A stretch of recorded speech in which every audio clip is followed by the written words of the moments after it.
بسم اللہ الرحمن الرحیم۔ آج کے اخبارات میں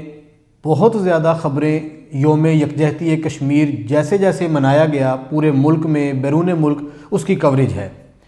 چھوٹی بڑی تمام خبریں موجود ہیں۔ سب سے بڑی کا خبر ظاہر ہے وزیر اعظم کا کوٹلی میں خطاب یوم یکجہتی کشمیر کے موقع پر، اور پی ڈی ایم رہنماؤں کا مظفر آباد میں جلسہ اور اس میں کیے گئے خطابات، سب کی کوریج ہے۔ وزیر اعظم نے کوٹلی میں خطاب کرتے ہوئے کل ایک ایسی بات کی ہے جو غالباً ایک نئی بات کے زمرے میں آ رہی ہے۔ انہوں نے کشمیریوں سے کہا ہے کہ آزادی کے بعد انہیں چوائس دی جائے گی کہ وہ چاہیں تو پاکستان کے ساتھ الحاق کر لیں، چاہیں تو اپنی خود مختار حیثیت کے ساتھ اپنے آپ کو الگ رکھیں۔ یہ وزیر اعظم کا بیان کل سامنے آیا ہے کوٹلی میں خطاب کرتے ہوئے، اور ان کے اس آپشن دینے پر کشمیریوں کو جو انہوں نے آپشن دیا اس پر ظاہر رد عمل بھی آیا۔ شاہد خاقان عباسی نے اپنا رد عمل دیتے ہوئے کہا کہ پہلی مرتبہ ایسی بات کی گئی ہے، اور آزاد کشمیر کے موجودہ وزیر اعظم راجہ فاروق حیدر نے کہا کہ ہم کسی سے سند لینے کے یا کسی کی بات ماننے کے پابند نہیں ہیں۔ ظاہر ہے وہ مسلم لیگ نون سے تعلق رکھتے ہیں، انہوں نے بھی اس پہ تنقید کی ہے۔ بہرحال وزیر اعظم کا جو بیان سامنے آیا کشمیریوں کو چوائس دینے کا کہ الحاق کریں یا خود مختار رہیں،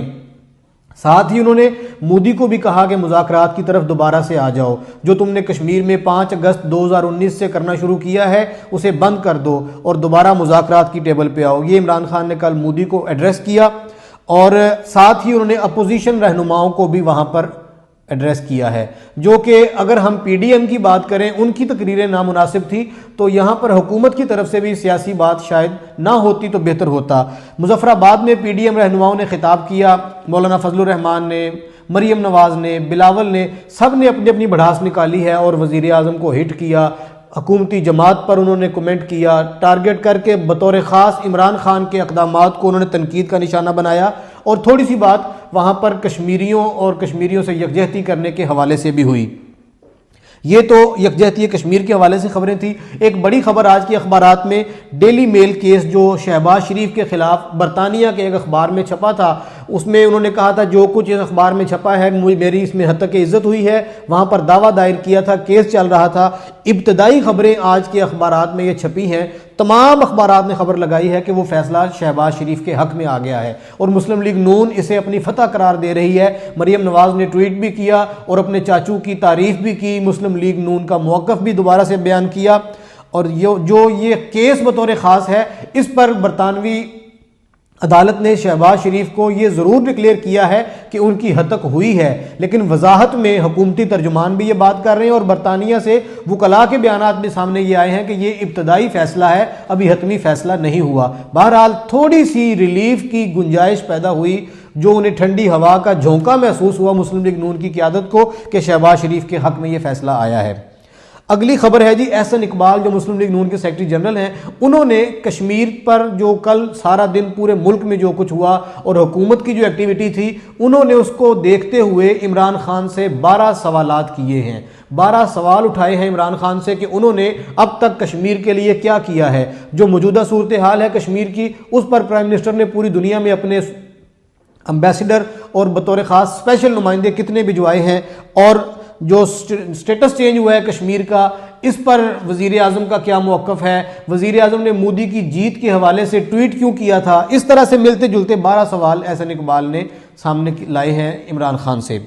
شیخ رشید صاحب کا ایک بیان کل انہوں نے اپنی لال حویلی کے باہر راولپنڈی میں جلسہ عام سے خطاب کیا۔ ظاہر ہے یہ جلسہ بھی یکجہتی کشمیر کے حوالے سے تھا، لیکن شیخ رشید صاحب نے بھی اس میں ٹھیک ٹھاک اپوزیشن کو لتاڑا، اور بطور خاص نام لے لے کر انہوں نے اپوزیشن رہنماؤں کو ٹارگٹ کیا، اور انہوں نے کہا کہ آپ لانگ مارچ کرنے آئیں، پی ڈی ایم رہنماؤں کو کہا، لیکن اگر کسی نے قانون ہاتھ میں لیا تو میں ایسا سبق سکھاؤں گا۔ یہ شیخ رشید کا بیان سیاسی رہنما کے طور پہ نہیں، بطور وزیر داخلہ لیا جائے کہ انہوں نے کہا میں ایسا سبق سکھاؤں گا کہ تاریخ یاد رکھے گی۔ یہ بڑا واشگاف پیغام تھا شیخ رشید کی طرف سے پی ڈی ایم رہنماؤں کو، اور اس کے ساتھ انہوں نے 17 فروری جو 16 فروری ڈیڈ لائن گزر رہی ہے، تحریک لبیک کے لوگ دھرنے کی تیاری کر رہے ہیں، ان کو بھی شیخ رشید نے پیغام دیا کہ آپ بھی ذرا قانون کے دائرے میں رہیے گا۔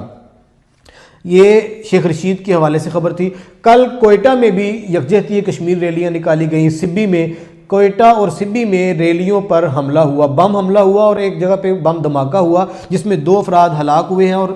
کثیر تعداد زخمیوں کی ہے۔ یہ اندازہ لگائیے کہ یکجہتی کشمیر کی ریلیاں بھی کوئٹہ اور سبی میں محفوظ نہیں رہی۔ میں یہاں پہ یہ آپ کو ضرور بتانا چاہتا ہوں کہ پورے ملک میں تمام صوبوں تمام شہروں میں حکومت اور اپوزیشن تمام جماعتوں نے جہاں پر یکجہتی کشمیر کے پروگرامز کیے، جلسے جلوس ریلیاں، وہاں پر ہمیں اس بات کی طرف توجہ کرنی چاہیے کہ ہم سیاست کھیل رہے ہیں، دشمن اپنے کام پہ مسلسل لگا ہوا ہے۔ کوئٹہ میں سبی میں جو کچھ ہوا، یکجہتی کشمیر کی ریلیوں پہ جو کچھ ہوا، یہ ہمارے لیے سوالیہ نشان ہے، ہمارے اداروں کے لیے سوالیہ نشان ہے۔ کالموں کی بات کرتے ہیں جی۔ روزنامہ 92 میں اوریا مقبول جان نے کالم لکھا ہے، یہ قسط وار چھپ رہا ہے، جنگ کے امڑتے بادل۔ اوریا صاحب کا یہ بڑا فیورٹ موضوع ہے، وہ کفر اور اسلام کی جنگ کے حوالے سے خاص طور پہ لکھتے ہیں، اور اس کے ساتھ ساتھ اوریا صاحب نے پاکستان، بھارت، بنگلہ دیش کے حالات کو ڈسکس کیا ہے، امریکہ کی جو یہاں پر مداخلت ہے اور جنگ کا جو ماحول بننے جا رہا ہے، جو مستقبل میں خدشات ہیں، ان ساری چیزوں کو اوریا صاحب نے لکھا ہے۔ اس کے بعد جی روزنامہ جنگ میں سلیم صافی کا کالم ہے، کشمیر، زرداری، نواز شریف اور عمران خان۔ بہت خوبصورت انداز سے سلیم صافی نے انالیسس کیا ہے کہ جب کوئی حکمران پاکستان میں آتا ہے تو اسے حالات کیسے ملتے ہیں، خاص طور پہ کشمیر کے موقف کو اپنانے کے لیے اس کے پیچھے بیک پہ طاقت کتنی ہوتی ہے، اداروں کی، پاکستان کی افواج کی۔ سلیم صافی کا موقف ہے نواز شریف، زرداری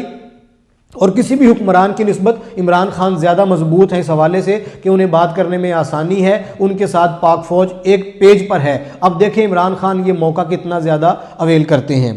اعزاز سید نے اپوزیشن کی کنفیوژن پہ کالم لکھا ہے، پی ڈی ایم کی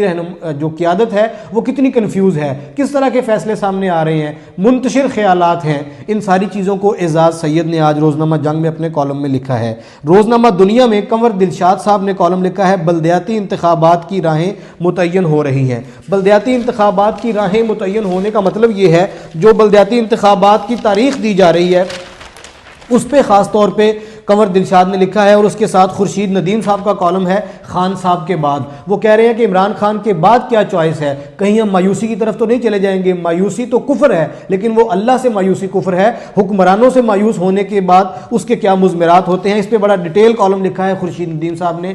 خان صاحب کے بعد کے عنوان سے۔ یہ مختصر تذکرہ کالموں اور خبروں کا آج کا تھا۔